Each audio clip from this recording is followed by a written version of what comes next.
Good morning, Instagram. Let's talk about cards. We'll get Grayson in here. Multiverse. Hello. Carl Malone Collector.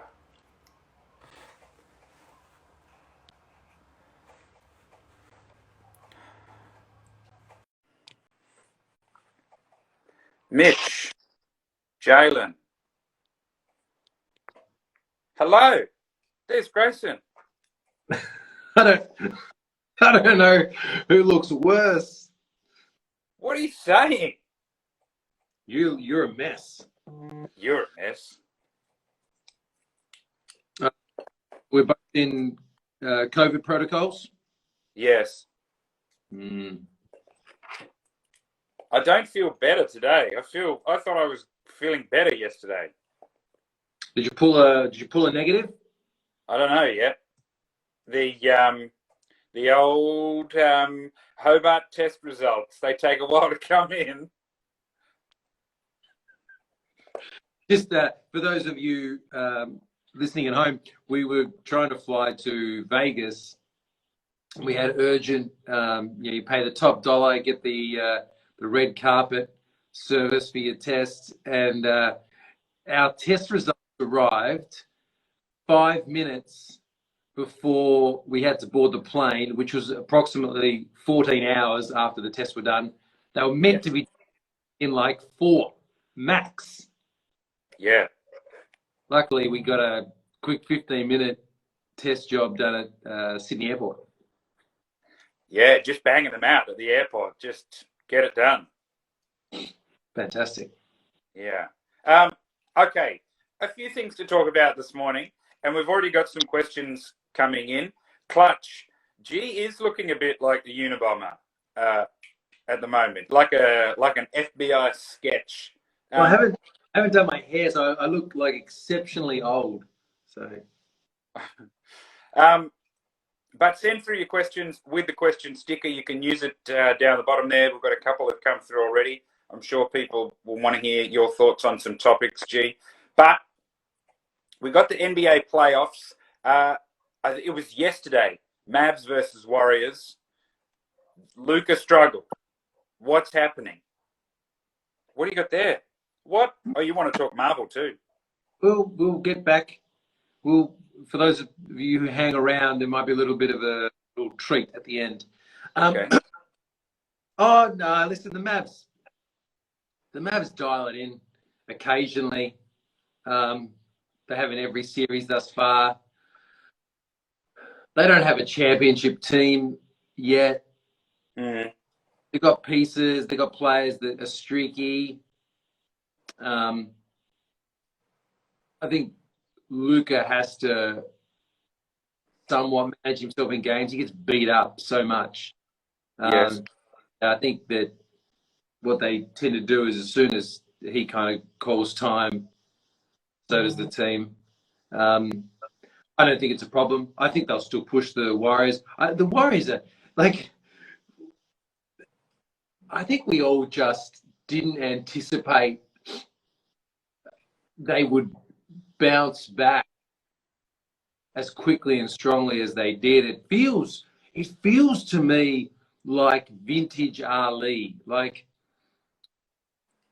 you see him get knocked down and you see his body go on him, and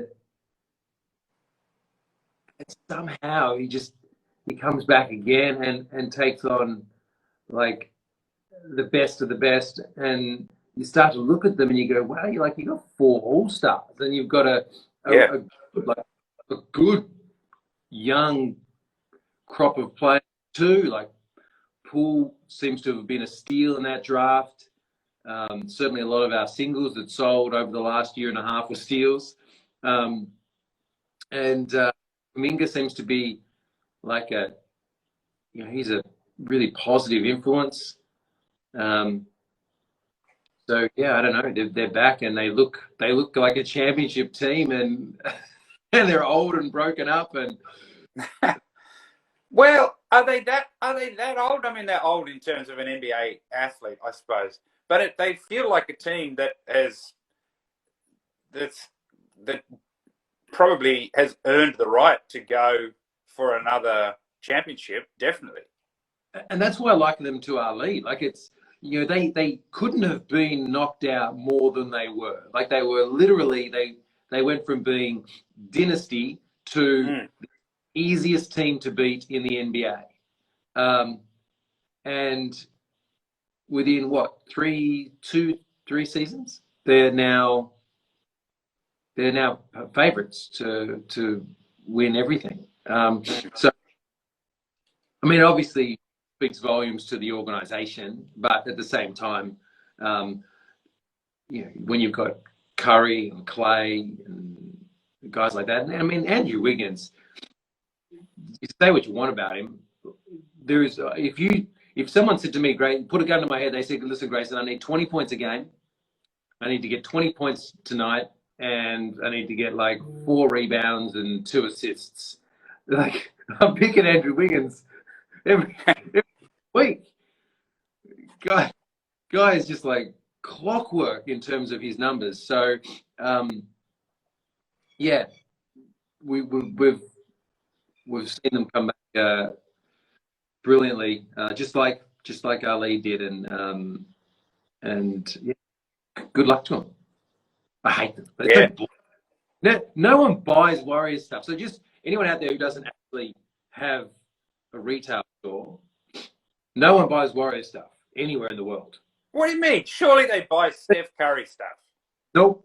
I had dinner with one of the largest, we'll call it culture shops here in Australia and probably in the world, to be honest. And had like Warriors stuff that was 3 years old, that because just no one buys Warriors stuff, and we get the same. No one buys Warriors singles. They buy high-end Steph. That's it. Yeah, okay, like a Flawless or an NT. Yeah. Yeah. And we speculate on Jordan Poole, don't get me wrong. Like it's not like but if people buy Bull stuff. People buy Kobe White, who's never done anything. Yeah.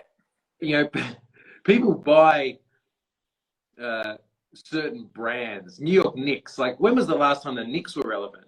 Like Spike Lee at films. Yeah, well, that was the last time. That was also the last time Spike Lee was relevant, in like 1994. Yeah, well, he's in an ad now. What? He's in an ad with, is it his daughter or? I don't know. Is that the Nike one? Yes. Yeah. Okay. Well, what about on the other side of the country then, with Heat and Celtics? Is there much to get excited about there? I know a lot of people are fans of Tatum, and on the other side they're fans of Tyler Hero. I don't know why, but they are.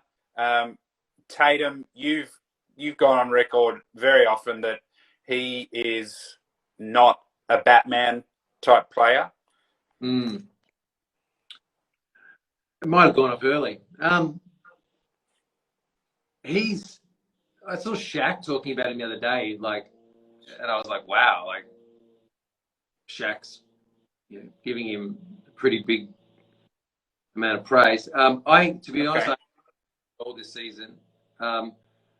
Historically, he's just been a guy who just misses. He's gone missing in the fourth quarter, like every single important game.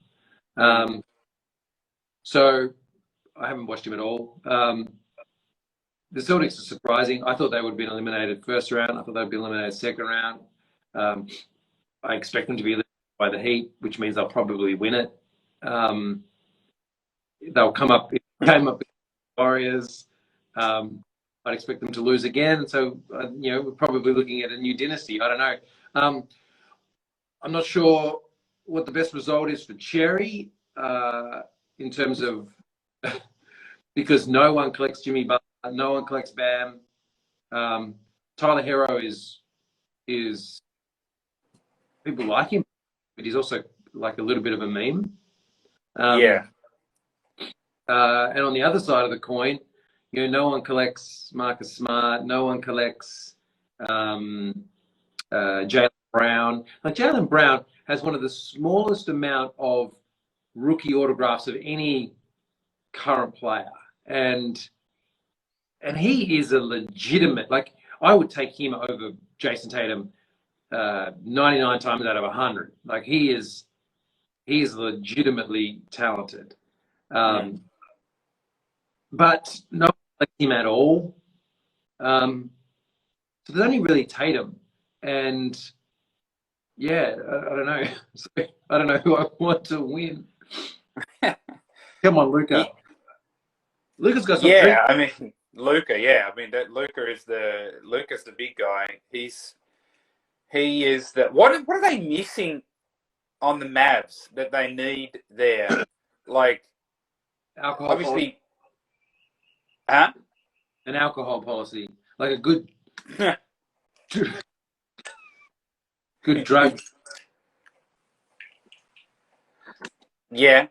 Was that you were talking about the photo of him and Boban going out for beers before the game? I don't buy into that at all. Like, there's too many examples of extremely talented individuals who can absolutely destroy themselves and compete at the highest level. Like, Yes. like, does anyone honestly think that Jordan had the flu? Like, is that? Yeah. Yeah. I'm going to throw it in there that Dennis Rodman often played under the influence of something. What? You can Wow. clip that. Yeah. So I think that the reason that these rules are enforced, no drinking during the season and all that sort of stuff, is not because people can't perform doing it. It shows that the 50 or 60 guys, 50 or 60% of guys who can't control that behavior, are not given an incentive. Like, so, we need you to be, if at nothing else, reliable. So we're going to a blanket rule: no one drinks, and it wouldn't have surely. Yeah, you do see those sorts of comments on social media when it's posted and stuff like that, and people saying, "Oh, they shouldn't be out. People can't perform to their best, when they've done that the day before or the day of," and I'm always like, well, you can't go out there, but these guys, or some of these guys, particularly somebody like Luka, is like, the top 1% of the top 1%. So he probably can. I mean, plus he's only like 24, 25, something like that. So he doesn't care. He's like, I'll go out for a couple of beers with Boban. It's not gonna make a difference. I mean, and just look at someone like Blake. Look what do after a 5 kilo burrito. Like, now that's a real test. Mm. If Luke has eaten a 5 kilo burrito before the game, I'm starting to get worried, because I've seen the big boy, and I'm like, you're not built for this, Luka. You're not built for this. Yeah. Okay, well, that's probably enough of NBA Finals. It's going to be interesting. We've got another match today. I think we're game 2 in the East today, so we can enjoy that game later today. I noticed actually on Twitter, because Twitter is where I get all my wrestling card news. Seems to be where all the wrestling collectors are. Is the biggest sale of a modern wrestling card was posted. It went. It was an auction on eBay for the for the black Prism 1 of 1 of Andre the Giant. Unfortunately, going for it was only a 7, and went for 15,099 USD. So nice result for that card, but unfortunately a 7, like a brutal grade on that. Apparently, if we're getting talk of like a dip in other card markets, not happening in wrestling due to the strength of that product that Panini got out there. Yeah, and I think I'm surprised it's the record. I'm sure there would be more expensive wrestling cards than that are sold. I think that's. I think that we're going to need someone to go into the record books for that one. Surely Hogan rookies PSA 10 would be more, I would have thought. Particularly, maybe not. Anyway, if they aren't, then we should definitely go buy one. I think that the Prism Golds are black. One, not good cards, mainly because there's just no competition in the bidding. I mean, there are normally like about, I don't know, 20 people trying to put together a gold set of prisms, and there's no one trying to put together a 1-on-1 black set. So I'd always buy the gold. I think that card is gorgeous. I mean, black and Andre the Giant is stunning. I would have subbed it as authentic. I wouldn't have subbed it as a 7. I would have said if it doesn't 8 or 9, just give me authentic. Just yeah. Yeah. If it's not a 10, just authentic, and then we'll just imagine what it could be. Such a bad news. You're like excited about your card that you've sent off. You're like, oh, it's brand new, it's come out of the pack, and then look, bad news. There must be a good for that. But I mean, are wrestling cards that strong? Like Revolution WWE has not been a massive seller for us yet. So I'm not sure exactly where kind of the wrestling cards sit at the moment, because that set looks stunning. We're going to learn a lot about wrestling cards in the next year, because they're going to get the treatment. They're going to select. Are going to be incredible. The Revolution looks stunning. If we get a National Treasures, that's huge. I think the first year for this product is going to be unreal. But then it starts to become a matter of new and old, and what more autographs can be sourced. Have we seen all of them? Is the prism the cap? It's and I mean, Topps are going to manage that exact same thing with Formula One, because you can only release the same guys in a set so many times. Well, it'd be interesting to see. I think Revolution's got pushed back into the beginning of June, so that's going to be fantastic. And Mike, and National Treasures WWE is going to be amazing. I think is that what they're going for with the high end one, or did they go with an Immaculate? I can't remember. But Immaculate. But there's going to be an NT at some point. Yeah. There's actually a guy on Twitter who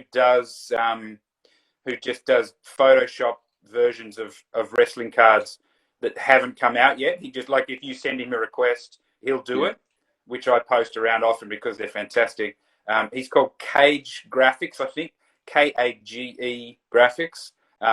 Follow him because he put out a National Treasures, like a triple auto of, I think, the Hitman, Stone Cold, and Triple H, and it was just like, wow! Imagine that card, fantastic. It'll happen, I think. Yeah. Now the last topic I've got for you, excuse me, is that the talk of, I've seen it on Blowout, I've seen it on Facebook, talk of the card or the singles market correcting, the sealed product market correcting, whether it's dipping or plateauing given, wider economic circumstances. Is that something that you're seeing at the moment, or not yet? I don't know. I find the term correcting, just like, if you asked me what correcting is, well, it should go 10 times and then it will be correct. Yeah. So I'm the wrong guy to ask. Is it being moves all the time? It goes up, it goes down. Sold a card the other day that we had in a 50-cent bin, like not in a 50, it wasn't for sale, but it was in like a box of cards that, we occasionally sacrifice a lamb and, pray that the Lord gives us, a $10 card instead of the 50. Like, it was in that box and set it off to be graded. We sold it for $20K. So, oh wow! Like they move all the time. At the moment, Lucas cards are dropping and Tatum's cards are going up. Now, to me, Luka's doing everything right. And we know from historical reference that winning a championship is not the thing. Cards go up again. It's the journey to the championship, and then it's the journey to, Hall of Fame, and then it's the journey to being actually awarded a Hall of Fame, and then it's the journey to a documentary, and so it's like, then it's the journey to an HBO mini series. Like, it's there's constantly a movement, and at the moment, it's no different than it's ever been, in my opinion. I think that the basketball market, what happens with the new rookies come along, and then their prices start to go up high because people are trying to invest and get their cards, and then that drags the year before along. It's like, oh well, hey, Cunningham is blank slates $2,500, and this guy Jordan Poole, he's playing every bit as good, so he's going to have to go up. He's going to have to be worth $2,500 as well. But this year's rookies they're not doing that. You go to the NFL, and it's like, well, these rookies are really good. This Trevor Lawrence guy, Mac Jones is in like a dynasty kind of program. No one thought that Brady was going to be the guy. Maybe Belichick's going to make Mac Jones a guy. Like, so NFL are not. NFL got, bad NFL players' cards are going up. So, running backs and wide receivers are getting money in the NFL. So this year is just a bad basketball crop, and it's a okay soccer crop. Like 18-19 was probably an all-time soccer crop,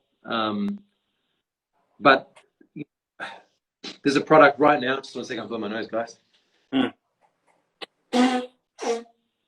Wow, lots of questions come through. That's good. We'll have a look at them shortly. So right, I said it last week. There's a product that's available, Topps Chrome UEFA Champions League Hobby. Now, anyone who's watching, if you've got any interest at all investing in wax or in cards or in soccer, go and buy it. Don't care where you buy it. You can buy it at Cherry. We've got it for like $400. I might have put it up yesterday. I can't remember. You can buy it. It's in Soccer Blowout at the moment. I've bought dozens from Blowout. I believe it's in stock into Cardboard as well. You could go buy it. Just go and get one. This product, we don't know exactly. The checklist out. The checklist is The checklist is remarkable. Like, it just, anyway, the checklist is insane. Those players are actually in the product, then it's all time. But there's a set in it, which is a framed rookie sticker, or a framed sticker set, it's called at the moment. And it's got rookie sticker. It's got their rookie stickers. It's got Mbappe, Haaland, Kulusevski, Mount, Reina, and it's got the stickers which people blow up about. They think they're amazing. And they're framed, so they're buyback, and the frames are numbered. So you can get like to 1.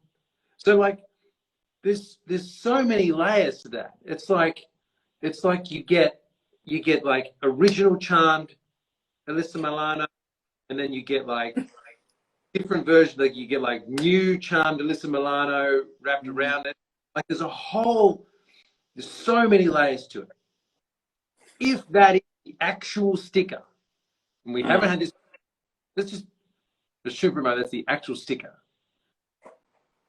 That product is at 400 Australian dollars a box. Impeccable soccer, which is not going to have the same signers list. It's going to have some really amazing cards, some beautiful cards, numbered to the years, numbered to achievements, all that stuff. We know what Impeccable can deliver. That's all 3,500 Australian internationally a box. So it doesn't have, it's not TPL, so it's not going to have Messi, Auto,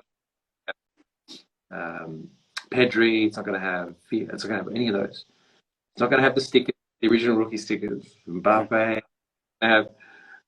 It's not going to have,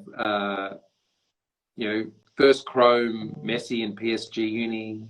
Like, so is there a correction? Well, there should fucking be a correction, because that product should go from $400 to $2,000. Like, because it's better than that product. Anyway, we'll see what happens. Just go and buy one, please. There we go. Oh, look, 7 questions. Let's have a look. From Joel. Best way to quickly sell cards to get some cash with a hobby hangout? Best way is to the cherry stand at the hobby hangout at the start, and Dale will give you the money, and then you can use it throughout the day. Yeah, good idea. When is the Sydney one? It's the first weekend of July. Yes. Yeah. July 2nd. We're in Sydney. We're all gonna be there, aren't we? Yep. That's gonna be a fun one. Yeah, so that's the best way. Come and see us. We'll cash you up. Definitely. I've never seen Dale say no. Yeah. Next one. Thank you, Joel. From Saucy. Has Panini cheated collectors now making Crown Royale all sticker autos? Not all sticker autos. Isn't it? No. Go back to bed. Back to bed. Go back to bed. Listen, maybe Saucy means Cork Kings, which also is all sticker autos. There's on-card autos of Barkley and Larry Bird. So there's some on-card content. Have they cheated collectors by doing that? I don't think so. Obviously, the sell sheet tells people what's going to be in it. I think that it would be nice if there was one rookie on-card set in Cork Kings. I think there's a single box product. It probably deserves it. I'm sure there's reasons why they didn't. But at the time, it was selling for like $800 a box. I think our first rebuy of it, we had to sell for more than $800 a box to make just a basic margin, to pay the bills margin. So its price has dropped since then, because it just doesn't have the retail there to justify it, mainly because the rookies are just not selling. But if you had on-card rookie autos in that product, it would have held that price, probably around the $700 to $800 a box price. And I don't think it's a $700 to $800 box product. I think it's meant to be 400, probably at a cap, and be a good single box product under $5. And if it's going to take sticker autos to do that and a bad rookie class, then I think so. Mm. Thank you, Saucy. From Zachary. Where to go? Do you model your business on a store like Burbank? Yes and no. So there's a number of things that we can't do that Burbank do. Burbank have like tens of millions of cards that are what we consider commons, and they're able to pick and pack those because they're the rates of per hour rates are much lower in the US. So we couldn't pick and pack to sell cards at those prices, and we also couldn't ship through eBay, which is their biggest sales channel. We couldn't ship them with track ship, and people wouldn't pay the track shipping. So the volume that we would have to move, we couldn't do. So there's something that we can't do that we'd love to do, because I would love to have all of our commons available. Be a great thing for collectors here. But our prices would be much higher, and then when you start to get common prices that high, they move much slower. So it's a catch-22. We would model our business on a number of them. One of them being Burbank, another being the Card World, and then we also would model them thirdly on Leighton sports cards. So those three, if those three were able to breed and produce some sort of crazy, minotaur unicorn animal, that's what Cherry is. Yeah. Carl Malone Collector, talking soccer. With the Soccer World Cup looming around the corner, will we see the prices of soccer cards soar? I mean, probably yes. Definitely see it soar based on what happens at the World Cup. The Mbappe couldn't score for like the first 4 or 5 rounds of the season, but his assists were amazing. He's still going to, I think, score the most goals in that league, potentially win the Golden Boot. He's on a different level than other players right now, and I think that if he's able to reach that at the World Cup, then his prices right now will seem exceptionally low. And then there'll be a few young standouts that their cards really pick up. Interest in products will obviously drive the prices up. Prism World Cup will go up in price extremely quickly, and that will mean that people will look for products that have got similar or better content, and those products will sell very quickly. And they're going to look for UEFA Chrome Champions League because it's going to be so broad, and it's going to have potentially some really key cards in there. So just who told you? That's right. Okay, last one from Beats and Breaks. Do you think F1 will continue to see a rise? Once they conquer the US market, they're going to China to race in 2023. Do we see another increase in interest in that market? Yeah, absolutely. Big money is getting into F1.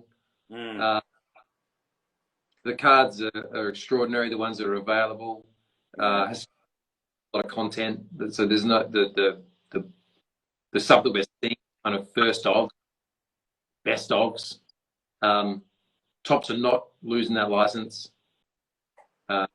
That's almost locked in. We can probably save the next 10, 15 years. So there's going to be a real, like a dynasty of those products, pardon the pun, because that's their product's name.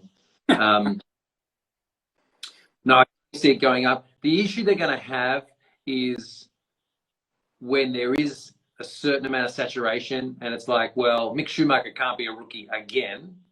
Yeah.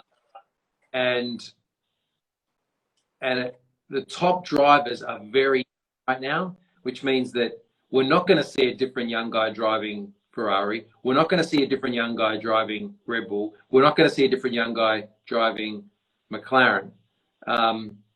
So who's, Lando's, he's young too. So we're not like, who's going to be the young guy that takes it? Because the teams below them are not getting better. Like, I don't know. Yeah. It's going to be tough. That is the thing that holds back F1, I suppose, is that it's not like, it's not like there's a draft every year, or lots of new fighters joining the UFC, something like that. Yeah, like the WWE can create a new superstar whenever they like. Yeah. Kind of. With it, I mean, obviously the person needs to be exceptionally talented. I'm not denying that. But the UFC have got to hope that the next Khabib, the next GSP steps up. F1's even harder, because not only does that talent need to exist, but there needs to be an opportunity for them to get into a car that can realize that talent. So I don't know what happens when, I mean, you just got to hope that one of those guys goes off the rails, and then, person sort of gets an opportunity.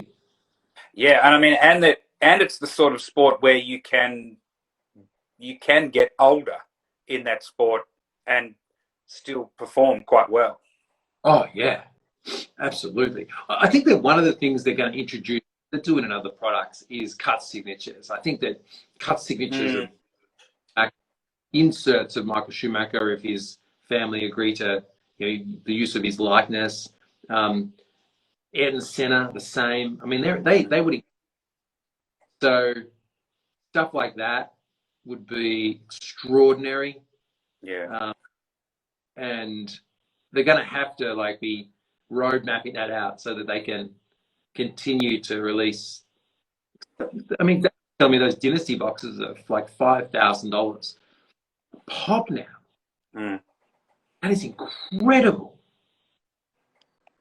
Courtside Trader saying new teams entering soon may bring some opportunities for new drivers. That makes sense. That would be good. But they've got to be. The car has to be competitive. Yeah. Like unless it's Elon Musk, it's Elon Musk's SpaceX car. Yeah.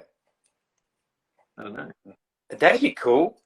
Why doesn't he put a big old Tesla car in there for the memes?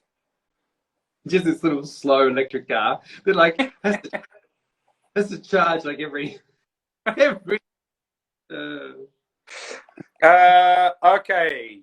Oh, there we go. Multiverse Collectibles says, "Did I see Marvel cards before?" And then we might finish up.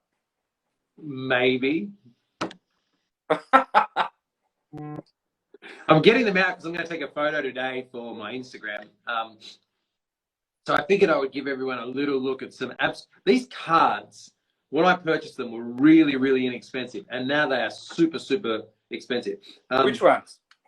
So this is the Marvel Gem set. That's my favorite set of all time. And I think the first exquisite release. So you got one exquisite pack, and if you were unlucky, it had Emma Frost, sparkle, which I hate. But Emma Frost is a cool character, and there was a diamond, really cool. They were rare. Don't get me wrong. I don't think it's a bad set. It's just that it meant that you weren't getting an exquisite. And the thing I liked about the exquisites was that they were numbered. So the Widow was to 50. It's a set of 50 cards, but it's numbered to 50. And then as you sort of progressed, I like the Magneto art. It's cool. As you progress, 30. So that's 50. Iron Man would be 30. There's only 30 Iron Man. And the rest of the set, there was only 30. So there's 30 Hulk, 30 Venom, 30 Thor, Deadpool, Thanos, Wolverine. Last card in the set is Spider. Now, I bought 2 of these when I was putting together the set. I just wanted one to be in better. This sold raw the other day. I bought it for $200. Sold raw the other day for $7,500. What? $7,500. Only 30 cards, so it represents the first ever exquisite of Spider-Man. Which I don't know what that. I mean, I get why people pay that, but I don't know. It doesn't. I don't know. What am I talking about? But then there were these. So you got like 1 a case sometimes, maybe 2 if you're lucky. Right. And these are like quad diamonds, number to 30. There was only 3 in that set. There's like triple diamonds to 30, double diamonds, a bit like the flawless kind of diamond. Captain Marvel. I like that version of Captain Marvel. I don't know. It doesn't get a lot of run without the hair. They're really cool. Then these were super rare. Number to only 5. Oh wow. That's Thor as a lady. And then so they're number to 5. And I tried to complete this set. These were about $300 each at the time. They're now like impossible to find or buy. They're like $2,000 plus. A cool character. Tigra, Valkyrie, and then I love Elektra. I love all the Elektra cards. There's like 1-of-1 versions of those, 2 that are black with gold rays, which meant that when you were lucky enough, oh, is this one? No. I thought I had one here, but I don't. When you were lucky enough to get one of these, they are boy, and they're not numbered. But because the black in the girl ones were 1-of-1s, for a long time people thought these were 1-of-1s. So there's Iron Man, Colossus. I don't know how he made the set. Venom, the Panther, Cyclops. He's overrated. Wolverine, cool card. This one here, Blake.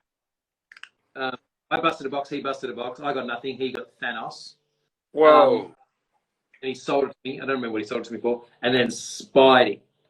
So early on, I still need 2 for that set. I didn't buy them. Now they're worth heaps, but I have to buy them. Early on, people sold these and listed them as 1-of-1s. And it wasn't until someone listed a Thanos, and I had a Thanos, that I realized they weren't 1-of-1s. Turns out it could be 5, maybe 10, I think, of each, but definitely 5. Yeah. So I don't know what that would be worth now. If the 30 version is worth, I know it's not exquisite, but if the 30 exquisite is worth $7,500, surely that's worth, I don't know, 10 plus. Yeah. And they're great, and I'm surprised they're worth as much as they are now. They're beautiful cards, so they probably should be. But the reason I was buying the product ad nauseum, and I mean ad nauseum, like I literally bought as much of this product, I'd say, as anyone in the world, was because I wanted these. And these are original Joe Jusko sketches. Yes. So Joe Jusko famously did the Royal Rumble artwork, probably did a lot of other wrestling artwork. And in the card space, he designed all the artwork for Marvel Masterpieces originally, and then in the relaunch 2016. So I got Vulture, Hulk, App, Nice. and Spidey. All of these, of course, are portraits. That's my favorite sketch card, full stop, of all time. I love it. And yeah, I mean, anyone who happens to have a Jusko sketch on that set. I'm happy to pay around $1,000 a sketch for them. I'd love more. I don't know how many he did. I assume there's probably somewhere around 10 or 20. Mm-hmm. But I want more. So yeah, shout out if you know anyone who has them. But that's my Marvel gems. I got them out today to take some photos for my Instagram. Just to, it's not for sale, not for trade. Multiverse, no. I won't be parting with that until I really hit rock bottom. When I'm at rock bottom, then we can talk. Not there yet. Oh, I'll get there. Oh, listen,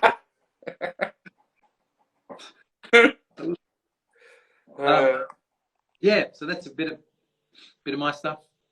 That was nice. They were cool. I love them. I love them. Yeah. They are a beautiful set.